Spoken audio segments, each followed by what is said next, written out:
On a dark, gloomy November day in 1965, my uncle, Martin Mitchell, was 17 years old and had just finished work in Dublin city centre.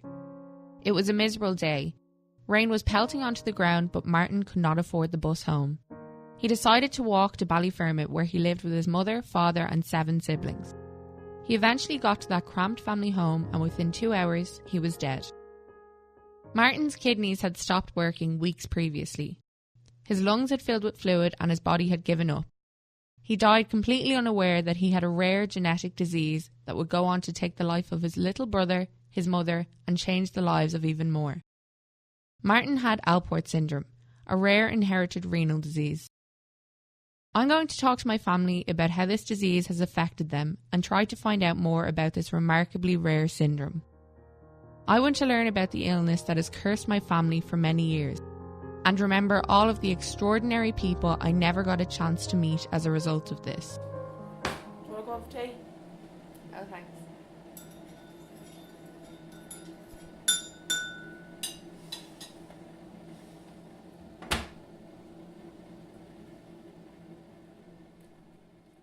You may notice I'm talking quite loudly throughout this interview. That's because my dad is hard of hearing as a result of Alport syndrome. Hello, my name is Philip Mitchell. I'm 62 on my next birthday. I'm a park ranger in Dublin City Council. I live with my wife Irene, Kerry and Amy, my daughters.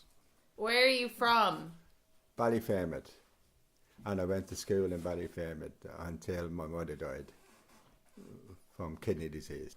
And I lived in Ballymon for 19 years until I met my wife, and then we bought a house in Swords, which we are still in. What is the illness you have called? I got an Alport's Syndrome. Syndrome. It's a kidney disease that runs in the family, which is very rare. And do many people know about the illness? It wasn't common when I first knew, but I never met anybody else with it. But there is a few coming into the system now that wasn't before. It wasn't maybe. And the doctors know about it? Well, they know now, yeah. They know. But when you first got it, what did they say? Yeah, they knew about it, but it was very rare. I was told there's only 3 families in Ireland that had it. That was back in 1980 that they know of. How many people were in your family? Paddy, Jimmy, John and Mary. John and Mary are twins. And Bernard, Domo, and myself, Philip. How did your brother Martin die? My brother Martin died when one night time he came home. He wasn't feeling well. So they called an ambulance, and I was only 10, so we were in bed, and when we woke up we were told Martin died. But all through the years, I heard my mother said that his lungs was full of water. He obviously wasn't passing water, and his lungs was full of water. He must have his kidney must have stopped straight away, yes. And what age were you when your mother died? When my mother died, I was just 11. That was 1968. Martin died in 67. 7 months after my mother died. She was always in hospital, not well. But I remember there used to be a nun coming up to see her once a week to give her a needle. I don't know what the needle was, but it must have been something to do with the kidney disease. I remember the nun used to have a little motorcycle coming up. It's a small engine, like a lawnmower engine, more so than anything else. She died in Jervis Street Hospital. I'm told she died in the lift going up to dialysis, but to try and give her one last chance. But she didn't make it. You know. Well, I was out playing football in the park, and the game was over, and just when me and Domo, my brother, were walking home, this little fella, he was only about 2 years younger than me, he ran up to me and said, "Your mother died." And we thought he was messing. Yeah. So we saw the father walking down to us, and he said, and he said, yes, your mother did die. So it was a long walk back home, and all the neighbours was out and looking at us, and this wasn't good. This wasn't good. And was that in Ballyfermot? That was in Ballyfermot. And what about John? John was in hospital for a long time. They didn't know what it was because it could, kidney disease is funny to find out. In those days they were looking for different things, but then it came too late, and he died. And what year was that? That was the 26th of October, the 6th of October, 1974. And how did it affect your life when you were younger, like your childhood? Well, it affected my life because I didn't go to school. I was asked to go over to England. It was supposed to be for a holiday for 2 months to live with my brother Paddy and his wife. And ended up a year. I was a year over there, and I was only 11, and I started being a young boy over there, and then I ended up being babysitting kids at 11, and this wasn't good, so I didn't go to school then, and I only spent a few months then in school, and I back home after that, and then I went back to England again, and I didn't go back to school then, so I left school at 11 really, because my mother died, and those days my father was afraid that the social service will take us away because there would be no one to mind us. Me and Dama went over. Bernard was working. But Dama went to school because he was 13 when my mother died. And then he stayed over there while I came home. I missed all my friends, and there was no football. Didn't play football or friends. It was for a year, and so I couldn't get home fast enough. My sister Amy was diagnosed with kidney failure due to Alport syndrome at the age of 18. This was a big shock for my family. It wasn't good because we were told when Amy was a baby that she does have it because she had protein in her urine. It's a small thing you can't see it with the naked eye, like. And we went to Tapestry, and the kidney specialist there said she'd be around 40 if she gets it. If it's not supposed to affect women as much as men, but and it wasn't expecting her to go on until she was 40. By then I thought, so kidney disease won't be too bad then. They will find some wonderful cure for it.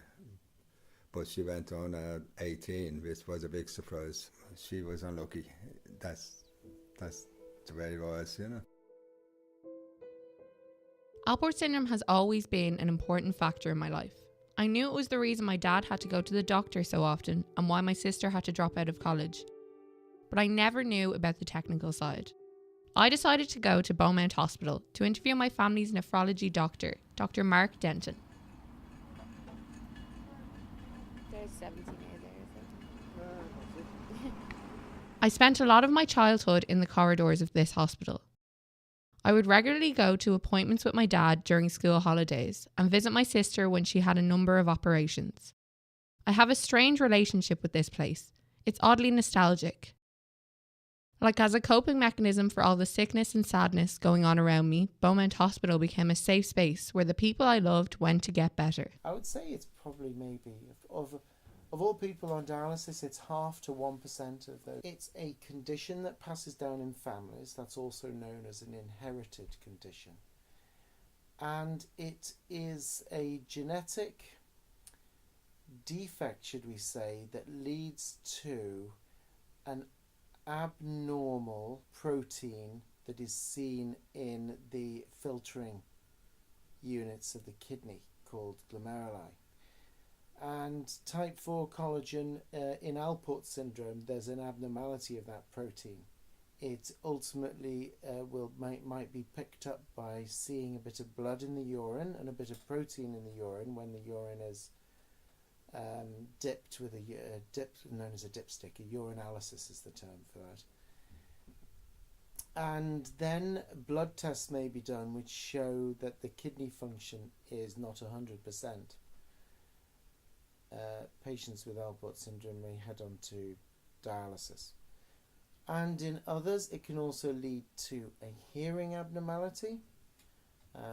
So type 4 collagen also is also in parts of the ear. And so, classically it causes kidney failure with deafness. This is how a proportion are.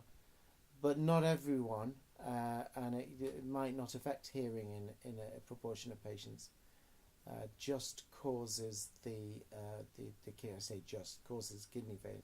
Would a patient usually go straight on dialysis? Normally it's picked up in advance. It's kind of rare for people to just suddenly be diagnosed and need dialysis straight away, but that obviously can happen. Normally these patients are identified and followed in the kidney clinic before ultimately they go on to dialysis, yeah. What is the purpose of dialysis and how does it work? So when the kidney function is very, very poor, what that leads to is accumulation of waste products in the body, and patients generally feel very unwell with nausea, poor appetite, and feeling very low in energy. Normally that's in the setting when the function of the kidney is less than 10%. And these patients need to go on to dialysis. And basically what dialysis does is takes over the function of the kidney, only partially, but it basically provides enough function that what the kidneys normally do to enable you to carry on. Ultimately, of course, we want patients, if they can, to get a kidney transplant. So there are two types of dialysis. One is called hemodialysis, which is done in the hospital, whereby blood goes to the dialysis machine and it's cleaned and then returns back to the patient. That's hemodialysis. And then the other form of dialysis is the one that's done at home, called peritoneal dialysis, which doesn't involve blood going to a machine. It's just fluids going into the tummy, washing away the waste products and then leaving. And how long at the moment would patients typically stay on dialysis, like the list, how long? Once you're on dialysis, to stay alive you need to stay on dialysis. It's rare for the kidney function to come back a bit. So you will stay on dialysis either until ultimately you passed away if you weren't available to get a transplant. But if you were on the transplant list, you would normally get a transplant within 2 to 3 years. Now, that is what's known as a deceased donor transplant, which is a kidney that's come from someone who has died.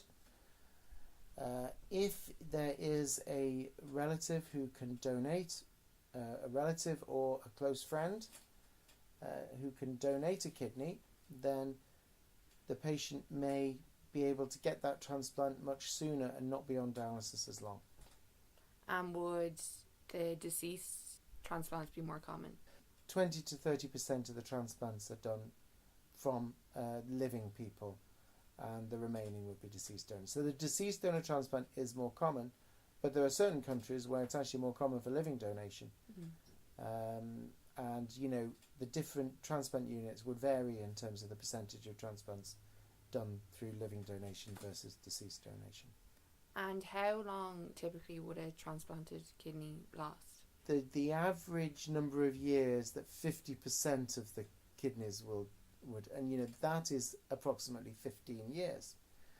So that means 20, a quarter of transplants would last less time than that, and a quarter would last more time than that. So, but we generally, expect 15 to 20 years. We're very pleased with 15 to 20 years, but often it can be longer than that, but unfortunately sometimes it's shorter than that.